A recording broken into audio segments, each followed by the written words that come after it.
এই গল্পটা হলো গোপী নামের একটা ছেলের। কিন্তু গোপী খুব দুষ্টু ছেলে ছিল, দুষ্টু বুদ্ধি ঘুরতো। আজ কার পেছনে লাগতে পারি?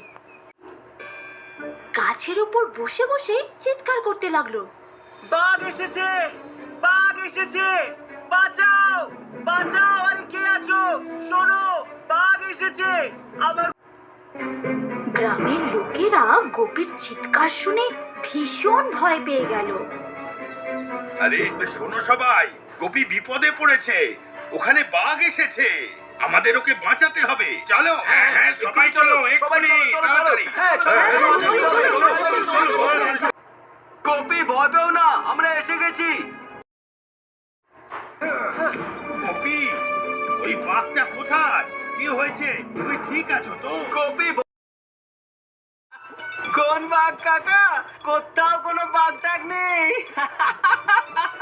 তাহলে তুমি চিৎকার করছিলে কেন?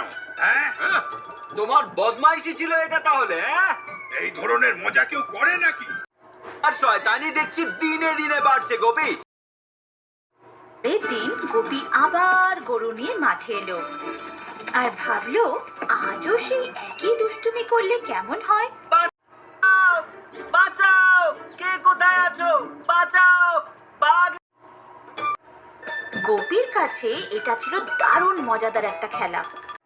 কিন্তু একদিন কি হলো, যখন গোপী মাঠে গরু চড়াচ্ছিল তখন সত্যি সত্যি বাঘ এলো। গুলো বাঘ গোপী চিৎকার করতে লাগলো, বাঁচাও, বাঁচাও, বাঘ এসেছে, বাঘ এসেছে, বাঁচাও, কেউ আছো? কিন্তু এইবার গোপীর চিৎকার শুনে কেউ এলো না। গাছের উপর বসে চিৎকার করতে লাগলো, আমি সত্যি বলছি, আমার কথা বিশ্বাস করো। এই গল্প থেকে আমরা শিখলাম দুষ্টুমির ছলে হলেও আমরা কখনো মিথ্যা বলবো না।